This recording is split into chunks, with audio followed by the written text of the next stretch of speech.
Hi, I'm Randy McLean from Waypoint Analytics, and I have Steve Effner, a friend of mine from the Startup Within. And Steve has been doing a number of things across business, and he and I have known each other for some years. He's also the author of one of the best books that we've seen, something that we give away to our clients, and that is Simplify Everything, which is basically a very good, honest look at the dynamics that really affect how a business works and the kinds of things that will provide you with shortcuts to higher efficiency and to more profitability. So I've enjoyed this a great deal, and I appreciate you coming in today. Now, Steve, the subtitle of the book is Get Your Team from Do-Do to Done-Done, and that really caught my attention. So would you mind just telling us what that means? Yeah, so often we have work that we get done, but we don't really get it done. We are like a mouse in a cage, and we're running around and around and around because we think that if we look busy, we're going to get promoted. So we do work over and over and over again, and we never quite get to done because when we get done, we don't have anything to keep us busy, and most people aren't willing to go out and look for the next thing they can do to help the company move forward. Well, most people don't have the imagination or inspiration for that, and it's not their fault. It's just that, certain people have that nature and certain don't. And what I've seen in my history is frequently you get a great benefit if somebody comes into the company from the outside and says, why do we do this way? And I think what you're trying to do in the book is get people to start integrating that into the thought process without necessarily having to come from outside. Well, and what I even say is the best way to get a lot of free consulting, every time you hire a new employee, and I don't care whether it's a C-level executive or a janitor, have them come into your office every day for the first 2 weeks and ask them very simply, what's the dumbest thing you saw us do today? Wow. Most people are terrified of that question because they've never been asked to tell the boss that he's doing something stupid. So the first day you have to encourage them, thank them very much, and actually do something with what they gave you. And for the next 2 weeks, you will receive tens of thousands of dollars of free consulting. Yes. Now, after 2 weeks, they become part of the problem. Right. They learn how you do things. They won't see it anymore. But for that 2 weeks, if you are honest and willing, you will gain a lot of special knowledge that you can use to improve every corner of your operation. Now, that's a fantastic tip. I think that's something that everybody can and should do. Now, that brings us down to sort of the theme of what we want to talk about today. Across the course of the last decade, we have seen companies that really have a superior performance. And we've always known that it was 2 tiers, but we found a super tier at the top where companies absolutely crush the profit expectations and limitations of their industries.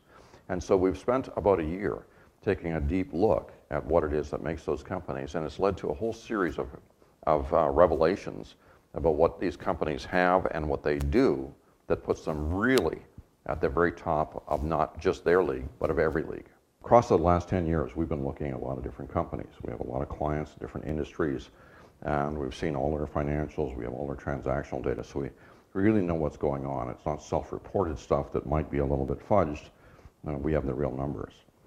And we started off knowing that distribution companies, if you take a generic distribution company in a generic industry, they'd be making between 3 and 5% NBT, bottom line, net before taxes profit, in a nominal year. Depending on who they're lying to. Yes. Well, in our case, they don't get to lie because we got the numbers. But that's interesting because there's a bit of puffery in some of these industry figures. And we knew there was a second strata. There was companies that overperformed this by quite a bit, not by a 10% more, 25% more, but companies that were making 3 times as much as a profit rate on an ongoing basis. Now, the reason that discovery was so important was because when we have these big economic things that come through, like we had in 2008, 2009, or we had back in the Carter administration or whatever, these economic blows will take about 4% off everybody's bottom line. And if you're only making 4, you're at break even or underwater. But if you're running 10 to 13, like these second strata companies, then you're down to 9 or 8, and you're only making twice as much money as the rest would in a good year, in a bad year. So So we knew this was important, and one of the things we wanted to do was look at the companies. More recently, we started to recognize there's a superstrata above that. And there are companies that make 20+% of revenue to bottom line. And it doesn't really seem to be industry specific. It has to do with how the companies are organized and run. And it takes us back to something that we kind of remember from back in the 80s when there was all these efficiency experts running around, you know the thing, and they were all speaking at the conferences and telling how important efficiency was. And that sort of led to zero defects and ISO 9000, all that kind of thing. But the efficiencies turned out to be pretty important, they felt. The thing that we have now that they didn't have then is we have the metrics and the tools to measure this. And boy, was it an eye-opener to go back and look at some of the companies that were, the super performing, the world-class companies, and to find out that the reason that they were world-class, the reason they had this kind of bottom line is that each of the components of their business had been optimized to become super efficient. And so that led us back to take a look at the efficiency measures at each component of the business. When I'm talking about components, there's a logistical flow in a distribution company. Its purpose is to move product. And so it really starts with an order that comes in, and we can measure what it costs and how productive you are entering orders. Whether it's with e-commerce and EDI and whatnot, that's changing. And that basically gives us two mechanized abilities to make the order entry area more efficient. Then there might be some kind of light assembly or kitting operation, some kind of value add they may be doing to product. How efficient is that? Then we have the warehousing operation, pick pack. How efficient is that? And then the delivery operation, and then you have overhead, and then of course you also have sales. And each one of those steps of the organization, each one of those components of the business, if you can make them super efficient, you can add up to be a super efficient company. And if I may, Yeah. I think one of the other things, especially for people who are listening, is you don't have to be a certain size. No. This can work on a small company, medium company, or a large company. Oh, that's exactly right. And that was one of the shocking things that we found. We were seeing companies that were well below the average size of a distribution company, making investments for Amazon levels of automation. And that really matters because the core competency of a distribution company is moving product. And so if you don't do that well, it is very, very difficult to have even an average performance, never mind an above average performance. You have to do that well. And it comes down to simple things sometimes. Is the most common thing that you pick, way back in the bowels of the warehouse and you have a long trip, or is it right next to the packing station? Which is what you want. Which is what you want, and basically adds to efficiency. So when we're looking at efficiency, when we're starting to measure it, we recognize that efficiency really says how much you get out of something for what you put into it. So how many pick-pack operations do you get out for the number of dollars that you put into your warehouse operation? Or more importantly, how much operating cash or gross profit is being processed through your warehouse for every dollar that you're spending on your warehouse and the people in it? Can I ask you a question? Because just thinking about this, one of the measures I use when I look at a company I'm going to start working with to measure their effectiveness or their efficiency is total sales per employee. Yes. Do you watch that? Well, we do, but we wanted to take it to the next level because we've had a lot of people talking about per employee or per FTE, full-time equivalent. And there's a dynamic that goes on in the business that we've spotted that really has an impact on that. And that is the average age of the workforce. If you have, we have one client, for instance, and they're a fairly new company. They're about 4 years old. Incredible in the distribution business because it's a mature industry. But a bunch of guys got together and built their own new company and hired all these, and they got all these 20 and 30 somethings running around.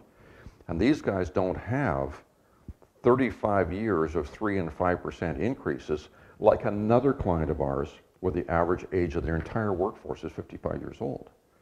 And because of that, they're spending more on their workforce, absolutely, and that would be okay if the more mature and hopefully more experienced and better organized workforce was more productive. But if they're not, then that's not a good thing. And so the modification we made to the metric is we're looking at how much operating cash or gross profit they're handling per dollar spent rather than person. Because in one case we got people that are running at 49, 52,000, and in another case we have people running 75, 80, 85,000 because they've just been in the workforce for a long time, and they have a very large proportion of the group that basically have been around longer. And in the long run, by the way, that should be a warning sign to any business owner. If your average age is over 55, that means big trouble down the road, because you're not bringing in the younger people and allowing them to get that 10 to 15 years of experience before they're going to be responsible for running the area. Yeah, and that I couldn't have said it better. That is absolutely crucial. And as we have people getting, they're going to retire, they're going to, and you're going to bring in experienced people in, and all they know how to do is do whatever was done before. They may not have the experience to wisely change the operations to match the marketplace. Correct. Yeah, Correct. So that's a really good point. So as we're looking at these metrics and we're looking at each of the components of the business, if we start measuring the efficiencies of these, then we start finding out what it is that makes these companies capable of generating 22%, 24%, 26% the bottom line. And there are companies that do this, and we've kind of boiled it down to the things that affect efficiency. They have very little or no duplication of personnel or facility.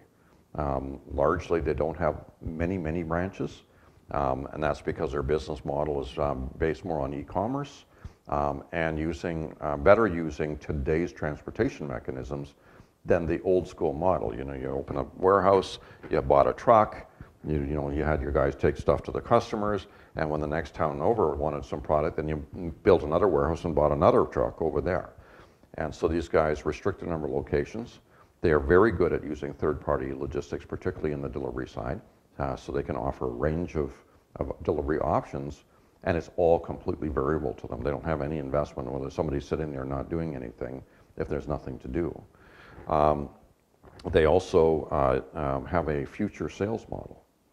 And a future sales model gets away from the traditional model where everybody eats what they kill, and then you're counting on having people that are going to be doing good prospecting, good lead generation, good qualification, good presentations, good closes, good follow-ups. And there's very few people that do all of those things well. So they're starting to have a division of labor. So they have somebody on salary that does all the lead generation and the marketing. They have somebody else that lines up all the departments, the appointments on salary. And then they have a very small number of really good presenters and closers that go out and close the most important deals. Well, and what you just said is really critical, because too many people spend a lot of money closing non-critical deals or deals that can never be profitable. Well, that's exactly right, and that goes back to my history. I spent a good deal of time working in one of the best companies in the world that designs sales compensation programs.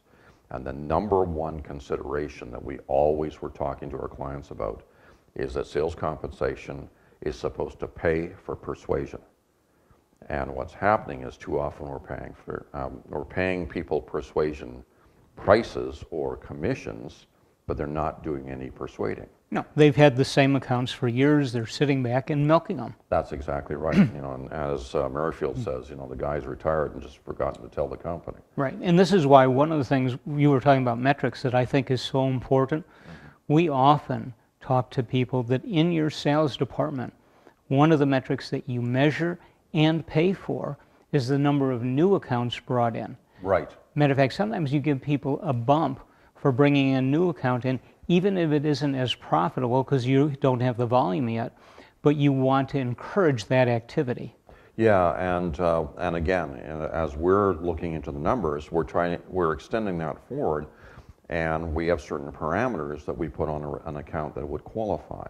And so the account would have to generate a certain amount of operating cash or gross profit per year on no more than a certain number of invoices or orders that they're going to submit, because the average order value actually is one of the determinant factors of whether a territory or account or a whole company But now is going to that be takes profitable. that takes a lot more education, because we have not taught salespeople to think in terms of bottom line profit. Mostly they'll think about gross profit, Right. because that's what they're going to get paid on. Right. And as long as that's what they're focused on, they don't understand or care about all of the back office operations that go into supporting the customer and also go into draining the profit. Oh, no, that's exactly right. And that's one of the biggest challenges that executives have.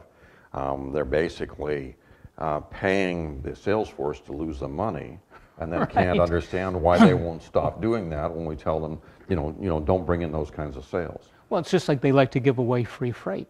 Right, It doesn't come out of their pocket, so it has no value and no cost. right. Once your salespeople have to pay the freight charges that they don't collect, guess what? They figure out how to sell it and to collect it. And that brings us right back to the thing I was talking about in the first place. As we get into this future sales model of division labor and specialization, and the people that are actually doing the presentation and working the deals with the customers are narrowing the amount of the workload that they have to do, and they're focused more on inventing the parameters of the relationship or negotiating the parameters of the relationship. Not everybody can do that. And that's one of the reasons why this sales force, we have certain people are good at prospecting that become prospectors, certain people are good at closing that become closers.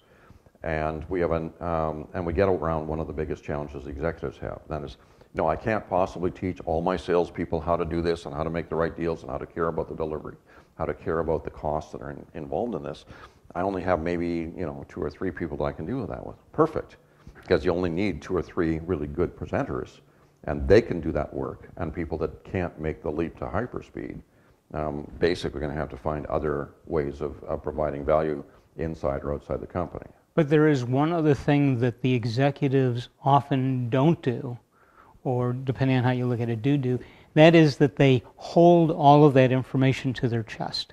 They don't want to share things. They're afraid if I show this to my sales guys, they're going to take it and do it somewhere else. If they don't see, they being the sales force, if they don't see the results of their various actions, they will never get to the level that you're saying they can get. That's very true. And I think one of the things that's important for us all is that if we can find people and their objectives and their pay is equivalent or parallel with the company's objectives and the company's returns, then we have people that are all on the same side of the team.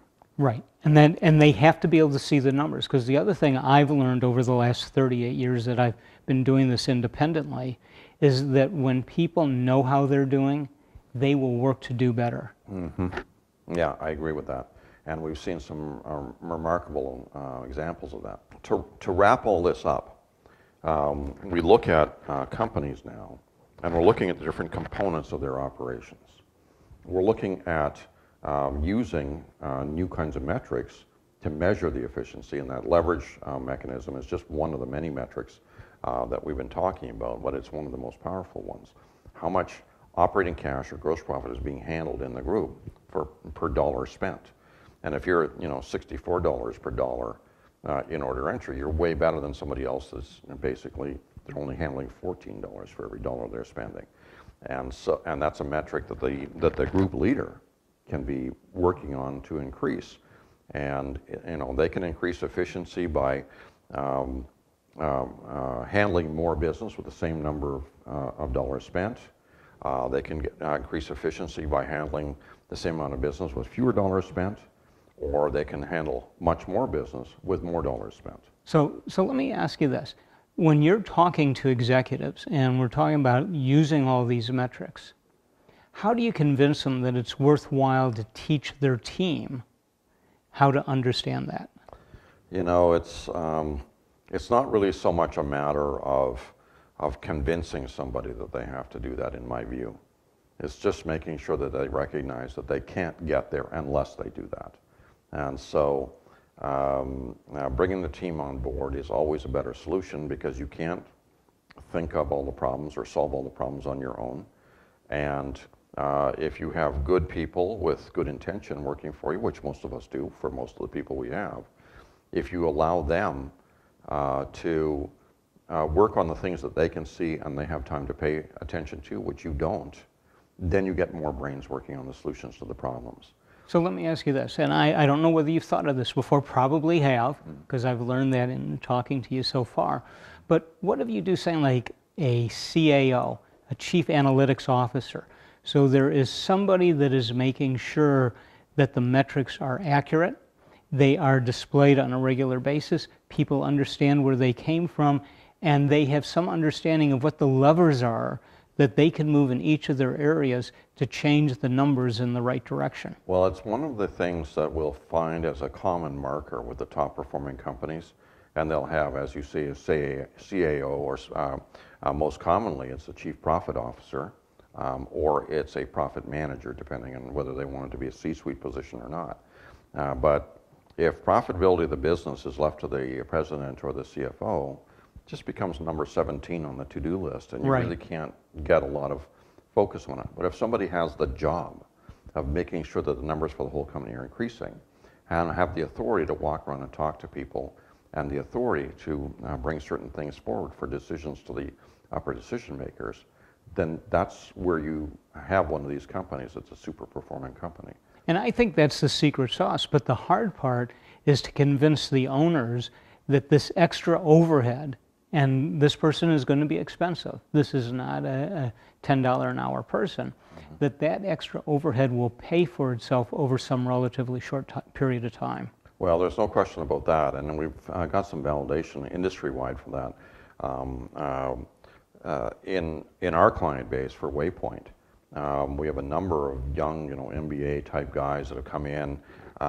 They have a reporting relationship directly with the president or the CEO. They fill this analytics officer or profit officer role that we're talking about, and they've been on the covers of the industry trade magazines, in different sectors.